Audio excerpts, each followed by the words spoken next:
Disección espontánea de arterias coronarias.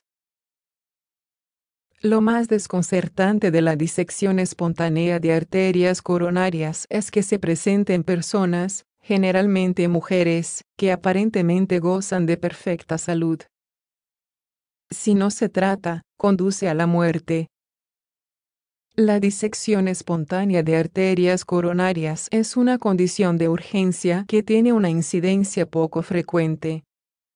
El primer caso se detectó en 1931 y desde entonces se han registrado no más de 300 casos en todo el mundo. La mayoría de ellos se han verificado solo en la autopsia, tras muerte súbita. La mayoría de los casos corresponden a mujeres jóvenes. De hecho, se estima que hasta el 80% de los afectados son de sexo femenino.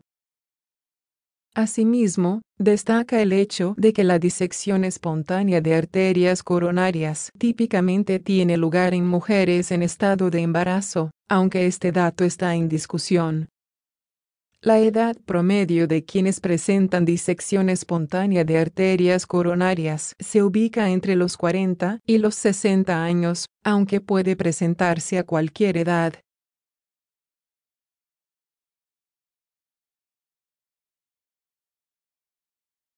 ¿Qué hay que tener en cuenta? Se ha detectado la presencia de disección espontánea de arterias coronarias en pacientes desde los 18 hasta los 84 años.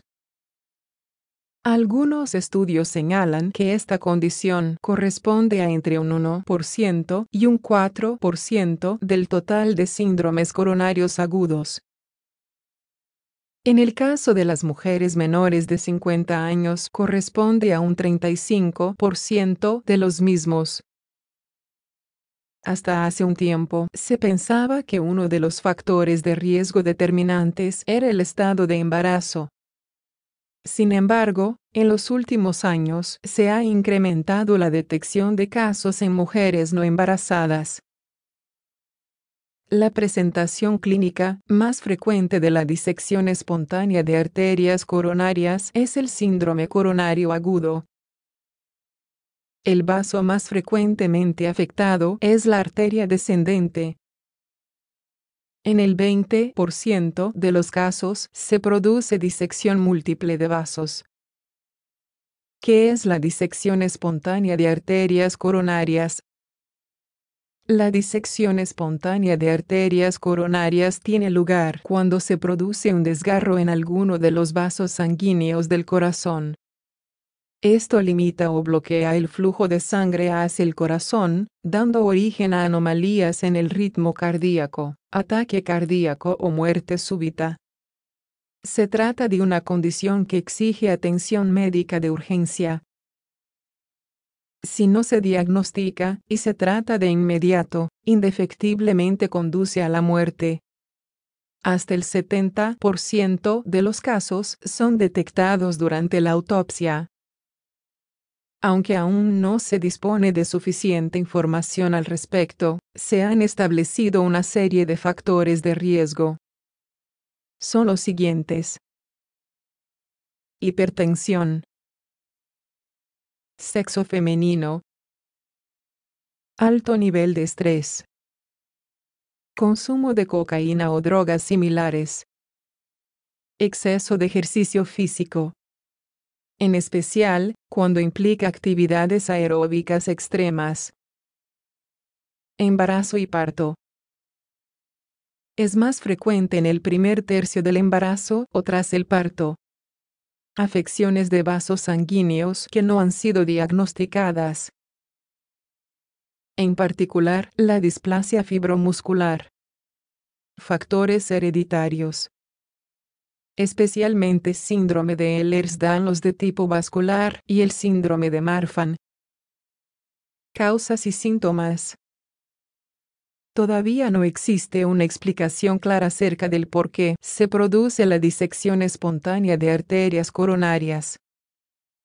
Algunos autores piensan que está asociado a cambios hormonales que alteran las proteínas y los mucopolisacáridos ubicados en las arterias sistémicas.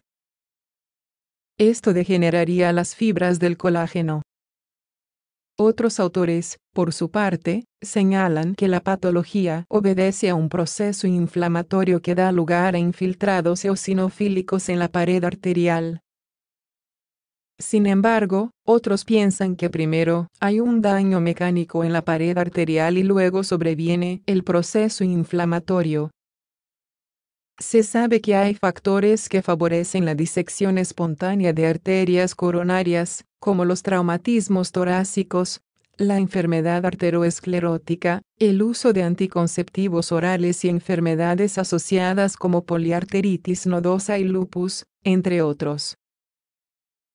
Los síntomas son iguales a los de cualquier ataque cardíaco. Diagnóstico y pronóstico.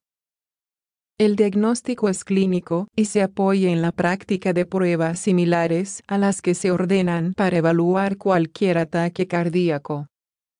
Estas incluyen, entre otras, angiografía coronaria, ecografía intravascular, tomografía de coherencia óptica y angiografía por tomografía computarizada. Una vez controlada la fase aguda, el pronóstico suele ser favorable. La tasa de supervivencia en los 5 años siguientes es del 95%. Sin embargo, hasta una tercera parte de los pacientes presentan un nuevo caso de disección espontánea de arterias coronarias en los siguientes 10 años. Lo usual es que en los casos recurrentes, la anomalía se presente en un lugar distinto al inicial. Las estimaciones recientes indican que, en los casos recurrentes, la mortalidad es de un 7,7%. Como indican los expertos, siempre será muy importante hacer y mantener un seguimiento del paciente con DCE, a fin de prevenir o atender, según sea el caso, las posibles complicaciones que puedan surgir.